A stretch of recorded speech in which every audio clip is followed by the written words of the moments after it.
Prodi Akuntansi NPM 299. Saya Febiola Mersilia Fagansa dari Prodi Ekonomi Pembangunan NPM 053. Saya Salsabila Aska Azara, Prodi Akuntansi NPM 292. Nah, di sini kami ingin mengajarkan dari Kampung Kue Basah, yaitu mengajarkan tentang nomor izin berusaha, di mana di situ adalah legalitas dari UMKM tersebut. Ikuti kami ya.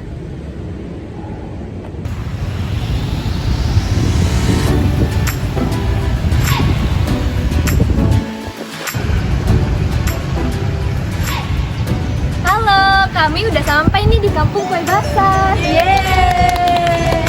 Yuk ikutin kelanjutannya yuk.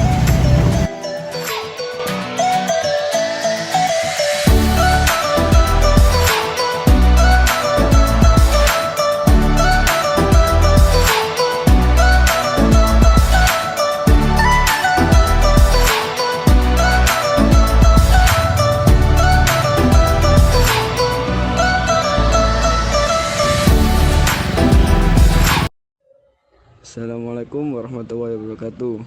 Kami dari mahasiswa UPN Veteran Jawa Timur, Fakultas Ekonomi dan Bisnis. Di sini kami mau mengadakan sosialisasi tentang pembuatan nomor izin berusaha. Langsung saya jelaskan apa itu UMKM. UMKM berperan penting di dalam pertumbuhan ekonomi di negara berkembang maupun di negara maju karena dapat mengatasi angka pengangguran dan kemiskinan dalam negara. UMKM dapat menjadi sumber pendapatan dan sumber kesempatan kerja bagi masyarakat Indonesia.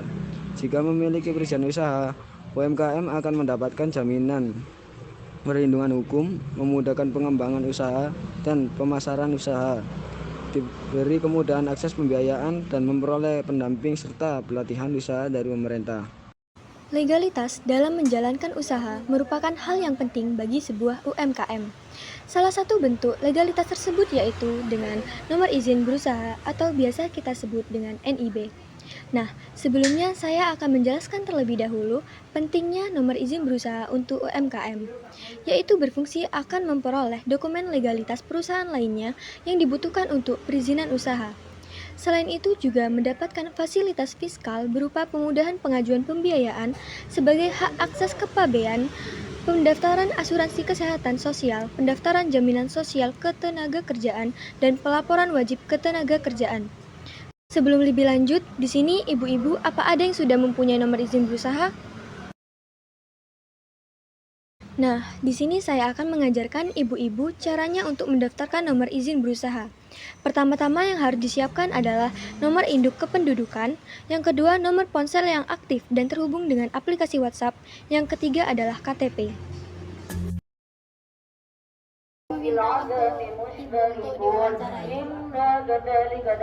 Sejak kapan usaha kue basah ini berdiri? Kampung kue ya, kampung kue sejak tahun 2005. Terus untuk jam kerja mulainya dari jam berapa sampai jam berapa? Kampung kue hampir 24 jam tergantung dari ibu-ibunya yang produksi. Kalau ada pesanan gitu ya sewaktu-waktu, artinya ya sewaktu-waktu istirahat, sewaktu-waktu garap pesanan, sewaktu-waktu bekerja, sewaktu-waktu istirahat. Tapi memang ada jeda waktu 24 jam itu dimanfaatkan sebaik-baiknya oleh ibu-ibu. Mengapa ibu di sini memilih usaha kue buat UMKM ini? Dulu karena saya pendirinya kampung kue ya, saya cukup memilih kenapa waktu itu kok kue, karena adanya beberapa orang yang sudah membuat kue tetapi secara ekonomi keluarga belum ada peningkatan yang signifikan, apalagi mereka mempunyai usaha terus dampaknya kepada masyarakat tidak ada. Yang mereka bikin kue ya sudah usaha kue, tapi yang lainnya nggak ada yang merasa tertarik, nggak mengajak yang lain-lain untuk ikut bikin kue. Pokoknya dia bikin kue sendiri untuk kehidupan mereka sendiri. Terus selain itu kenapa kue? Kue itu bahan bakunya mudah, kamu beli di mana aja ada, beli sedikit aja boleh, gula seperempat, gula setengah kilo, telur setengah kilo boleh, tidak harus dalam jumlah yang besar. Terus lagi alasannya kenapa kue, karena kue ini semua orang bisa, karena dasarnya mereka itu konsumtif ya, makan ya. makan dalam artian bisa bikin kue, bisa masak air, bisa ngerebus, bisa goreng, ya kayak gitu-gitu. Tentunya kalau bikin kue juga pasti bisa gitu. Terus lagi, kenapa kue? Karena kue itu bagian dari kebutuhan pokok, semua orang butuh. Ketika krisis ekonomi ya, mereka tidak bisa masak makanan yang enak-enak. Kalau pagi hari untuk bekal anaknya cukup donat deh, enggak apa-apa. Yang penting sarapan, yang penting makan. Itu karena krisis. Bisa Anda ceritakan produk bahasa unggulan yang biasanya paling cepat? Kalau unggulan semua rasanya paling cepat habis semua, makanya aku bilang kenapa kue, karena kue itu kebutuhan pokok, bagian dari kebutuhan pokok. Belum makan kue ya kan, nggak punya duit sementara makan kue aja dulu. Kayak gitu. Itu ya artinya apa ya, sesuai dengan kebutuhan mereka. Kalau misalnya kalau sarapan ya wes makan donat aja. Kalau untuk selamatan ya wes bikin apem ya kan. Jadi tergantung dengan momentum yang mereka lakukan. Biasanya kan kue kan kadang cepat basi. Nah, itu cara menanganinya gimana? Nah justru kenapa kue ini menjadi apa ya, UMKM itu sebetulnya tangguh sekali. Karena apa? Effortnya luar biasa. Sekarang bikin sampai nggak tidur semalaman, kalau nggak habis rasanya di hati sakit gitu kan. Makanya ibu-ibu effortnya luar biasa, harus habis, sehingga ini membuat mentalnya dia dari sini dioper sana, dari sana dioper sini kayak gitu. Ini jadi perjuangannya itu luar biasa gitu. Bu, biasanya kan kalau pemasaran itu strategi dari kampung kue sini tuh gimana kayak menjual produknya? Kalau strategi dari waktu ke waktu di kampung kue itu berubah ya. Kalau dulu itu belum banyak orang, jadi orang-orang ini ke pasar nitip kemana dulu gitu. Tapi kemudian setelah terkenal, akhirnya orang kulaan kue itu datang ke sini. Jadi ibu-ibu enggak usah nitip ke pasar ke jauh-jauh, cukup di teman-temannya yang di depan-depan itu aja sudah laku gitu. Itu yang pertama. Terus yang kedua, itu kan sistem konvensional ya. Nah sekarang sudah ini juga bikin memanfaatkan digital lewat WA, lewat Facebook, lewat Instagram. Bahkan aku misalnya WA bisnis, Instagram bisnis, terus kemudian Facebook Ad yang berbayar kayak gitu itu kita lakukan. Terus ibu-ibu kartu nama itu juga sudah pakai kartu nama Linktree ya, tidak hanya kartu nama secara fisik ada kertas kayak gitu enggak. Ini kan keluarga kan kadang jualannya sama gitu. Terus kan kadang ada persaingan, ya ada yang jual sama, jualan ini itu. Itu menghadapi persaingan itu gimana? Nah, betul dulu awal-awalnya itu memang aku ngajak, ibu-ibu kita punya kegiatan bikin kue yang cepat menghasilkan duit, yang halal untuk makan dan nyaurutan.